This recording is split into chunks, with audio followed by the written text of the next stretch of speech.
అయిపోతుంది. ఎవరో ఒక్కడు ఉంటాడు మూలన సేవకులు, ఆ సంతతి ఏమైపోతాడో తెలుసా?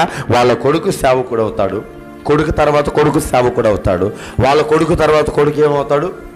సేవకుడు అవుతాడు. దేని మూలన?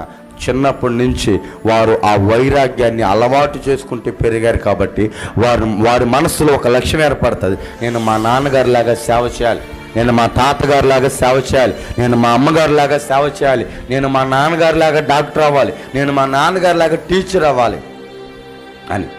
ఈరోజు మన పిల్లలు తాగుబోతులు అయ్యారంటే అది మన మూలానే. మన పిల్లలు ఒక వ్యభిచారులు అయ్యారంటే అది మన మూలానే. మన పిల్లలు దొంగలుగా మారారు అంటే అది మూలానే.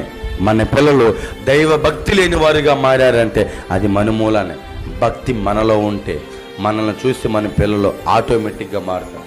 కాబట్టి మన స్వభావం ఏ రీతిగా ఉందో, మనం భక్తి పరులుగా కనపడుతున్నామో, మన పిల్లలకి చక్కటి మాదిరినిస్తున్నామో, లేదా మన పిల్లలు చెడిపోవడానికి మనమే ఒక మెయిన్ కారణంగా, ఒక మూల స్తంభంగా మనం ఉన్నామో జ్ఞాపకం చేసుకోండి. హన్నా భక్తి చేసింది.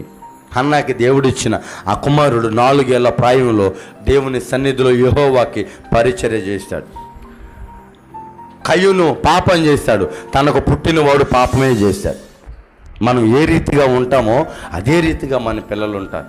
కాబట్టి కుటుంబము బాగుండాలంటే కుటుంబంలో ఉన్న మనము జాగ్రత్తగా ఉండాలి. కుటుంబానికి మూలరాయిగా నిలబెట్టిన మనము దేవుని యందు భయభక్తులు కలిగి ఉండాలి. మన స్వభావం ఆరోగ్యకరమైన స్వభావము మనము కలిగి ఉండాలి.